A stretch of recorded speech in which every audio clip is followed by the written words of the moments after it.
we are going to be talking about a solid choice for a semi-auto home defense shotgun. In the past, I always like to give context as far as like what I would recommend a firearm for. If I'm talking clays or shooting birds, I would recommend a Stoeger over-under. I would also recommend this one. This is probably my favorite clay busting shotgun as of right now. Also, Stoeger gang. Big fan of Stoeger. Love Stoeger. 5-year warranty on most of their guns. Throwing that out there. And I recently picked up another Remington 1100, and again, it has its limitations as far as what size shell you can put in here. It's only 2 3/4, not 3, not 3.5. So it has limitations. It's a gas system that has a O-ring that is like a $2 part, and if that fails, the shotgun won't cycle. So I wouldn't necessarily bet my life on that O-ring working or not. Also, like, it's got some weird quirks, like with the actual like loading and dropping the.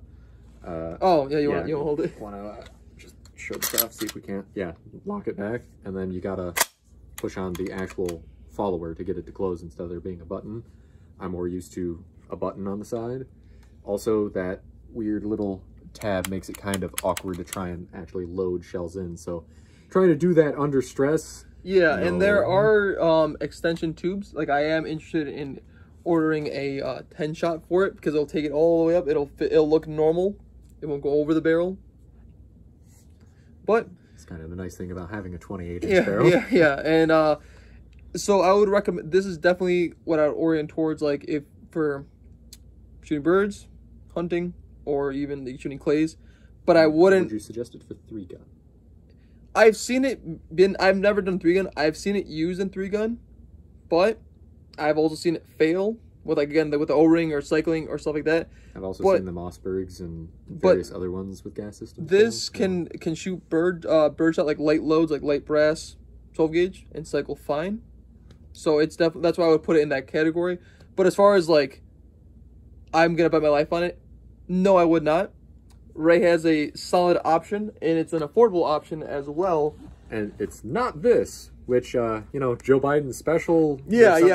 But at the same time, you shoot 2 in the air. The would-be murderers would run away. The would-be robbers would run away. But you know, then you're out of ammo. When you could have something like this with its 8-shot tube, semi-automatic, 3-inch shells. It can take magnum loads. This is pretty good. Before you get more in the rifle, what's the price point for this? Because people always put in the comments, like, how much does this rifle cost someone? Before taxes and fees, $600. So, pretty good. Is it available? Can someone order this now? Yes. Because that's an ongoing issue that I always want to be clear. Because if we talk about prices, it doesn't matter what the price is if someone can't get it. Yes.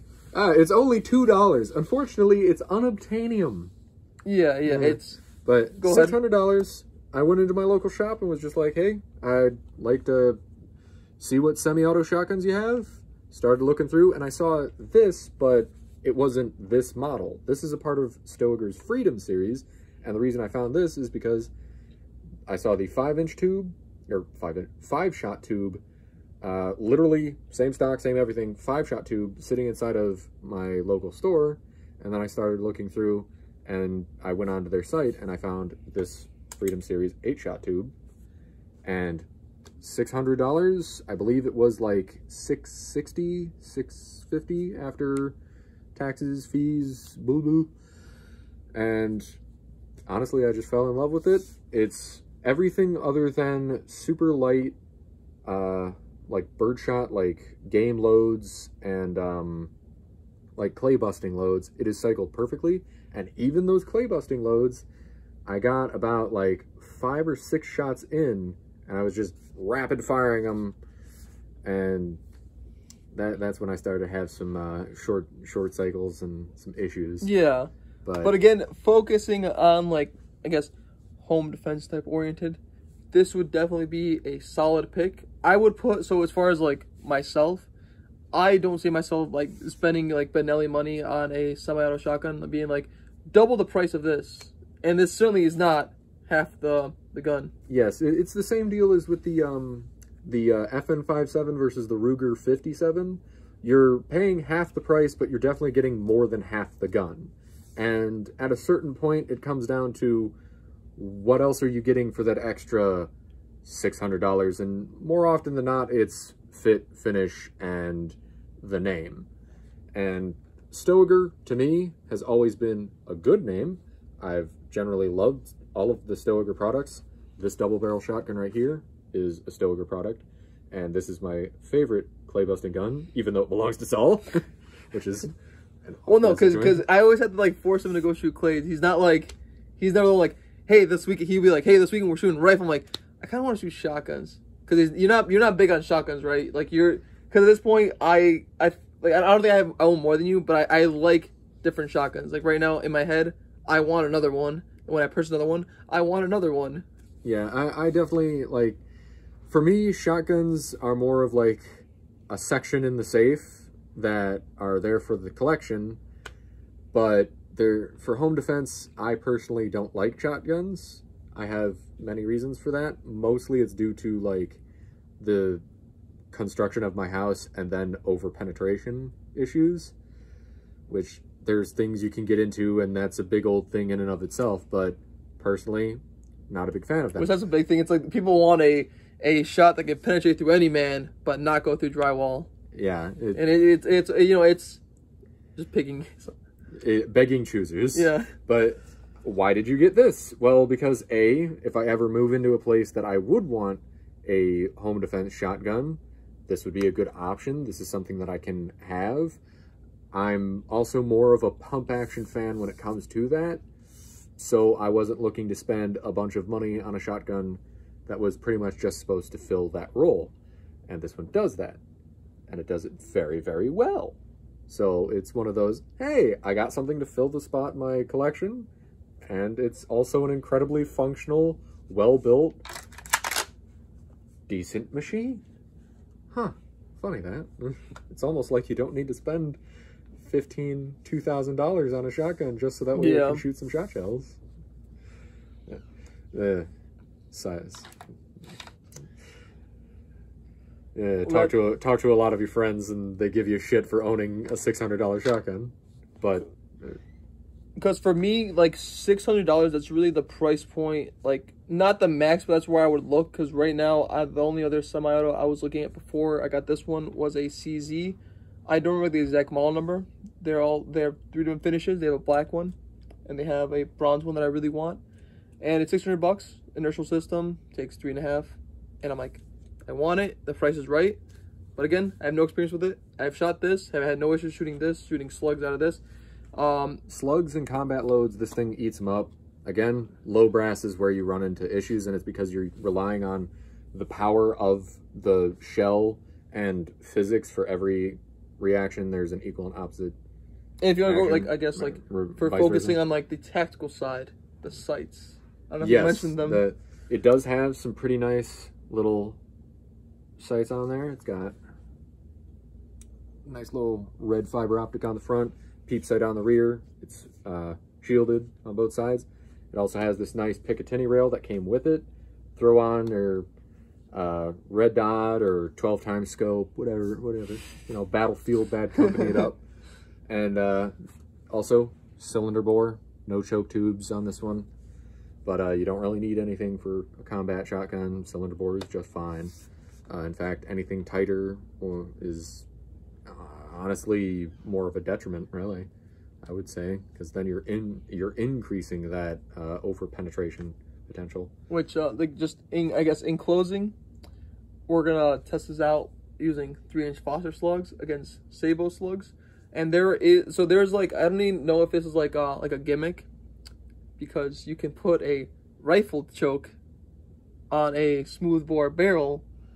I think it's a gimmick. I want to see if it'll even like somewhat stabilize. The choke is literally shorter than most handgun barrels. Yeah, but I don't think so. It'll add a spiral in there, you know. Which it's like if you throw a football, you know, it's like the last little flick. That's that's how you get the spin in there. Same principle. I don't think that works when the football is moving at like 1,000 feet per second. But Hold on, before we start closing. No, I ain't closing. We're taking this to the range. No, we are not closing. Stop it! I want to talk about other shotguns. Tomorrow it's supposed to rain, so we won't be heading out tomorrow.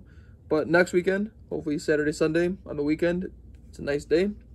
We can go to the range. We can shoot some. Because I have a bunch of 3-inch Foster slugs, but I don't have a semi-auto shotgun to shoot them out of. This one only takes 2 3/4, and yeah, because no more other shotguns. No, we need to talk about the gas system. We can make other videos. Well, wait. Well, like gas systems, and also I wanted to compare it to the other shotguns. Calm down. Okay. Calm down. Okay. Go ahead. So this doesn't use any form of gas system, and I'm gonna try and be quick so that way we can close it because Saul really wants to end the video because he hates hearing me talk. So this again just uses the inertia from the shot shell actually cycling the action. There's no gas system. That's why later loads don't really work. Now, 1300, please. Gracias. 1100. So 1100, 1300. Yep. I'm used to my Winchester 1300. By the way, other shotgun we're going to do a review on. This uses a gas system and an O-ring. You might be able to get those O-rings, like a similar one at Ace Hardware. Just going to throw that out there, maybe? There's like bulk packs available. So that's how you know. That's how you warning sign. That's how you. Yeah, that's how you know when they. That's how you know it's quality. When they sell them in 4-packs, that's how you know. Yeah, that's how you know you need to change that every now and again. Plus they're rubber, so they probably degrade just on their own. Yeah. So at this point, I'm like 100 rounds of birdshot in with no issue. I think we're higher than that. We had to have done at least 200 during the competition. I don't keep track, but I don't want to overinflate and be like, yes, I am 250. 10,000 rounds, no issue. Yeah, because I do plan on leaving the original O-ring until it fails. So we'll have at least a decent estimate, but hopefully it won't be hyper. And I think it'll be more to do with like age than like wear and tear. I think it'll be low column A, low column B. Yeah. But so this one uses a gas system using an O-ring, and so far it's worked pretty well with those lighter loads. It definitely worked a lot better than the combat shotgun. But I guess this video being like home defense, I wouldn't. So that O-ring is like a $1 or $2 piece. If that fails, the shotgun will not cycle at all. You basically have a bolt action shotgun. Yeah. So I wouldn't bet my life on a $2 piece deciding to work or not. And that's pretty much it. Because if you were to buy quality ammo for the semi-auto Stoeger, it would get rid of all the issues of just having a light brad or like a light load. And literally quality ammo in this case is just any sort of like 3 dram or like fairly powerful load. So like medium or just average brass, nothing like low brass, like a clay load. So your average double-aught, triple-aught, quadruple-aught buck, they're all going to cycle it. Heavier birdshot even will cycle it because, like I said, the low brass cycled it for about 4 or 5 rounds. Because we were doing low brass of 2 3/4. If you do like 3-inch birdshot, I don't even think you'll have an issue then. Yeah, no, I think the 3-inch birdshot would actually work. And then going off of the O-ring in this, talking about the Benelli, that uses a self-cleaning gas system that taps the gas off right past where the like 3-inch shell marker, 3.5-inch shell marker is. So it's right where the cleanest, like heaviest expansion of gases is. And so that's why those tend to be A, quite a bit reliable, and B, they can use a gas system in a shotgun. Other than that, I really don't like gas systems in shotguns personally. That's why I went with the inertia system. And I'd like to say that I don't want to spend over $1,000 on a shotgun, but so I guess I kind of plan on getting I'll close it a couple of Benellis to compare later. I'll close the video this way because I got a chance to clean this one, and it was filthy in just like 100 like rounds, and it was a pain to put back together because the trigger the trigger itself has a little piece that goes out this way, so it sits right here on it could be the other side. So to push it in, it's the 2 pins. So you gotta push that piece in, but then it's kind of pushed the wrong way. You want to force it in because then you'll bend that piece. So it's difficult. for the most part. And I'm not a patient man by any means. Ooh. And that's like the last piece. So like it's all clean, it's all proper. Like they take it apart, it's not difficult. But it was just getting the trigger. Trying to put it back together. Back together. It was just like there. Then when I got it back together, it has a little rail for that pin to go onto. That rail was pushed a little bit down, so the pin wouldn't go through. So they take the trigger back off, and and then fix that little rail piece. And then so it was a pain. It was serious pain to do. That's a far cry from this, because it's literally just this pin right here. You drive it out from this side, and then your entire trigger group pops out like an M1 Garand. You unscrew your cap up here for your magazine tube, which I also like because you can clean inside the magazine. And then you pull this up. Well, you unscrew it from here because there's 2 sets of threads. And then you can just pull off your barrel, pull off your handguard. And I actually haven't cleaned this, and I probably fired about 50 rounds, and that's all the dirt. That's it. So this runs fairly clean. And we did cycle about 20, 30, 50-ish rounds. Like, I think it was about 2 boxes to this. So, yeah, 25 each, so 50 rounds. Yeah. Math! Anyway, oh God, our subscribers, they're leaving because we can't do math. they know. Anyway, so, that says something. This thing does pretty good on the whole clean front. But... So, solid home defense choice, solid price, overall. Very good shotgun, and again has limitations. It can't do light loads, so there is a compromise. Now, a very small compromise. You could spend $1,500 or more on a Benelli, even get their M3 that's also a pump action. So, oh no, it didn't cycle, or rack, or just get a pump action, I guess, whatever. But at the end of the day, it's why. Why get this? Why get that? There's downsides to literally everything.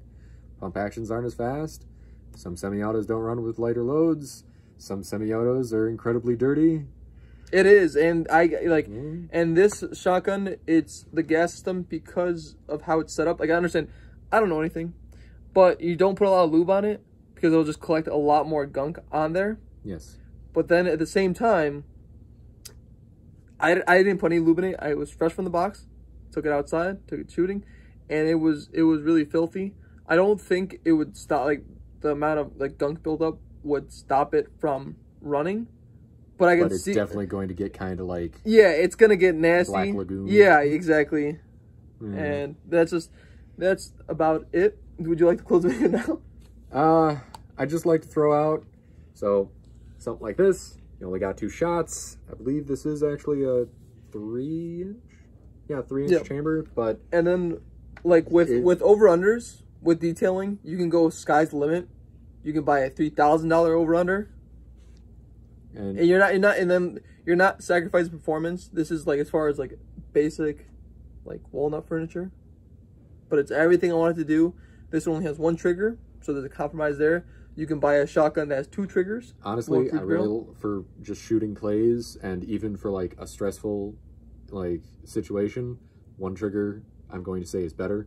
2 triggers is more of a precision, taking your time thing. Maybe I'm not the sharpest knife in the like. Plus, another downside to this is try reloading one of these either in the dark, in low light, and also while you're really stressed. Not going to be too great. Reloading this is just as simple as push your thumb in, push up. And then you also have 8 plus 1 of them. With that, let's say that had a longer tube. It has the goofy little regardless of how, because there are you can't push it in there. You gotta push. There are workarounds because people do use this shotgun for a 3-gun. I've seen, I haven't, but it's not worth. Like, at least in my opinion, it's not worth doing all that for this shotgun. I'd rather just buy something else. I'll keep this as is. I'm gonna try and invest in a nice Stoeger M3K, which has a 10 shot tube. It has a charging handle, much like this black one, but it's like blue, and it has an oversized bolt release that's big, bright, and blue. They might have other colors at this point, but last I checked, they were blue. And I generally like that tickled my fancy. So that'll be a much better comparison to that. Whereas for home defense, this definitely blows those out of the water. Yes. If we had a pump action to throw on in here, which I haven't gotten around to getting that part of the collection yet, because, like you said, just not as into shotguns as you are. Yeah, like I have like I made a video on a because I don't own a Mossberg 500. I own a Western Field 550. So it's a cheap down version of the Mossberg 500. I've never had issue with it, so I've never felt the need to go out and purchase a Mossberg 500. And like I own like another Winchester pump action, and they've served me fine. I like have a Winchester 1300, the M3000R, and like this, and then a Stoeger side by side. And so like as far as like if I like for absolute necessity, I've never needed to buy another shotgun because I've already had different pump action shotguns. It's just like I guess fun, more of a hobby side of things for like stuff for shooting clay, stuff for hunting that I never really needed, right? Because these two choices I would put like even the cheapest, like so again I bring up that point because it's a cheap down version of the Mossberg 500, and I would still put it over these two shotguns. And they're, yeah, like even just hearing about it, I would definitely put it above that because yeah, just and the only issue with like the cheap down version, it's just the fit and finish. Outside of reliability, never an issue. And 10,000 rounds, no issues.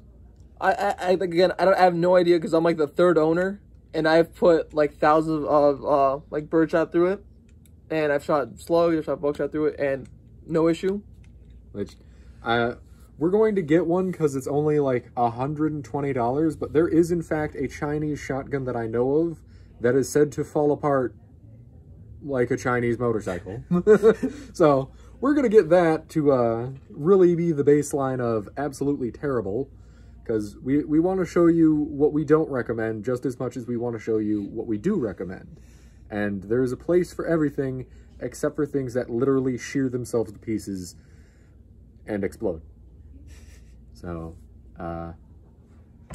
we'll end it there. Yeah. Thank you guys for watching. Thank you. Hope you enjoyed us rambling and hope you learned something. Have a wonderful day.